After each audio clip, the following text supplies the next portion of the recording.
up, y'all? I know it's been a long time. I didn't try to record this intro like 6 times, and I just can't. I just can't. So let me just hop right in. This is going to be a bonus episode for season one, the Stormy Relationships line. I missed a very key part of my relationship storyline. And the only reason I'm remembering to do it now is because I ran into them today. Okay, so today the girls want to go to the park. I take them to the park. We're chilling. They doing their thing, you know. I'm being a supportive mom, helping them on the slides and stuff.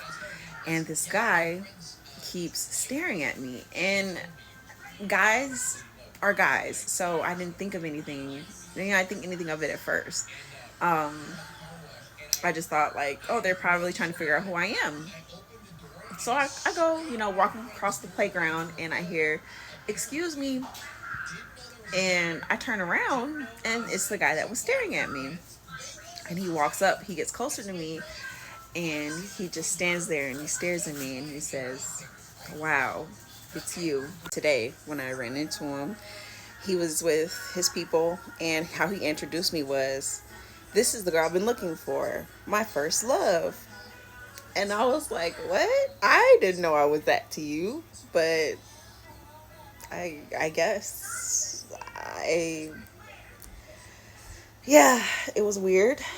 It's like it just hit me that I never included this in the vlog, and I have to go in depth about our I don't even know.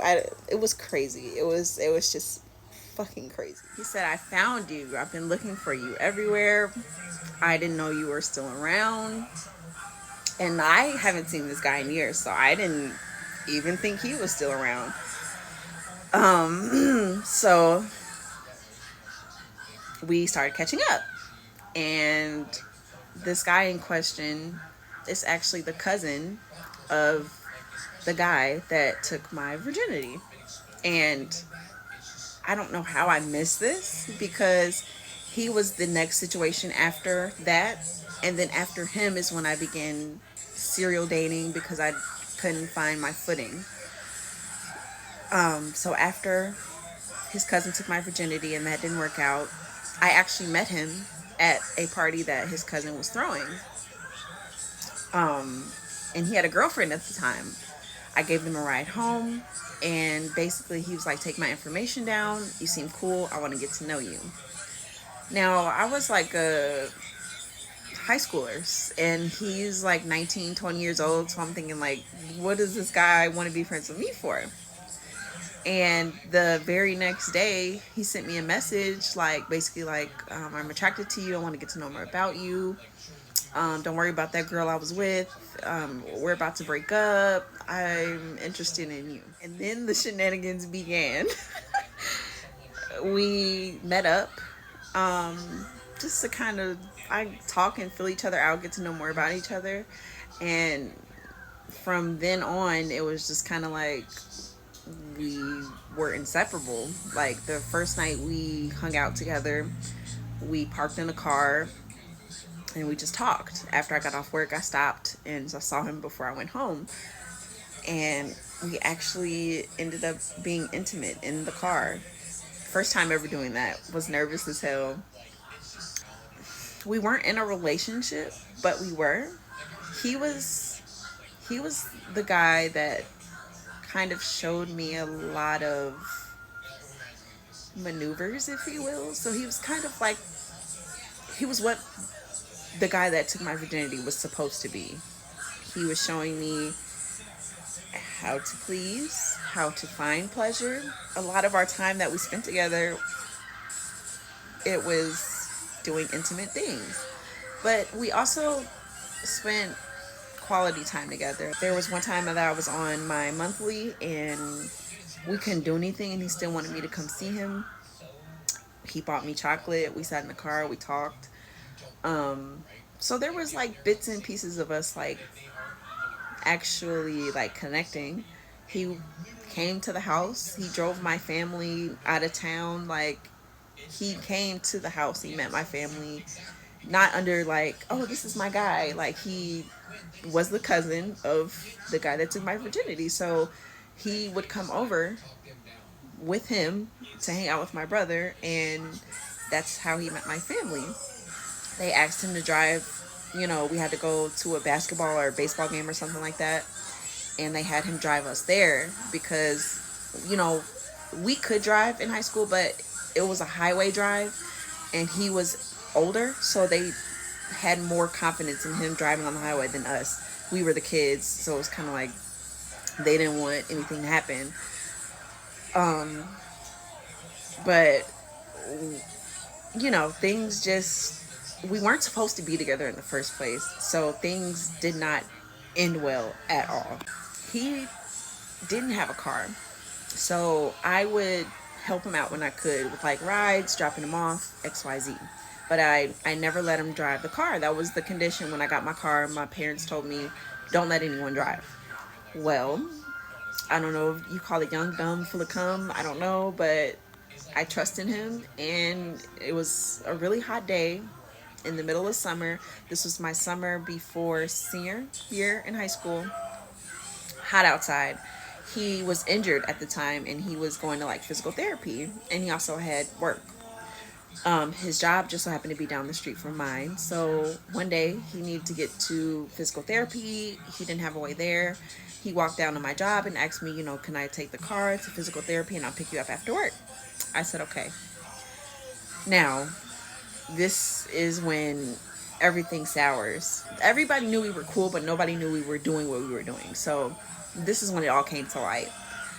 I get off work, no car, no sign of him. I'm like, okay. I have a coworker. She was really supportive at the time. She let me use her phone to try to call his number. Like, maybe my number was blocked or whatever, but nothing. Voicemail, voicemail, voicemail. Then I get a voicemail. I'm walking with my coworker. I'm going to her house with her because I don't have a car, and I can't go home without my car. So as I'm following her to the bus stop to go to her place, I get a voicemail from the jail. And it's him. Hey, I can explain. I don't have much time. Just know that I'm sorry, and I'll explain everything when I can. Click. It turns out he was still seeing that girl that I saw him at the party with.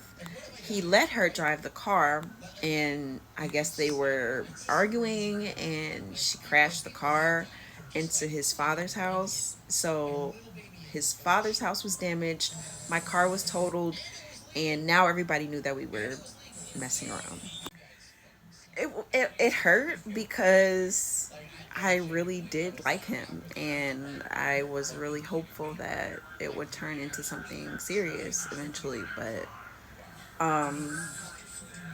to know that he was still entertaining this girl, and now my car is gone, my very first car. It was just a lot. It was a lot. I was really hurt, and that also played a part in like how I trust men, because like now if I'm in a relationship and let's say I get married and like my husband wants to drive the car, I instantly have like a PTSD reaction. Like, I'm instantly like, no, that's not okay. We can't. Like, I go back to that 16-year-old version of myself trying to protect my first car. He's in jail. His dad is like trying to figure out whose car this is because it's not hers, and she doesn't know who I am. Like, it was just a big mess. Like, the next couple of weeks, it was like me on the phone with his dad arguing about like how he's responsible, like his son is responsible for replacing my car and somebody needs to do something. They didn't want me to take it to court. We basically were going back and forth with, like, our families were arguing with each other for weeks, and my brother was pissed. His cousin was pissed. Brother and his friend, when they saw the car, they laughed at me. So that made me feel even worse, and that made me hate the guy that took my virginity even more. We argued about replacing the car. The car never got replaced. I would message him and cuss him out, and he would block me on his pages. Like, my brother and his cousin went together to confront him about the car.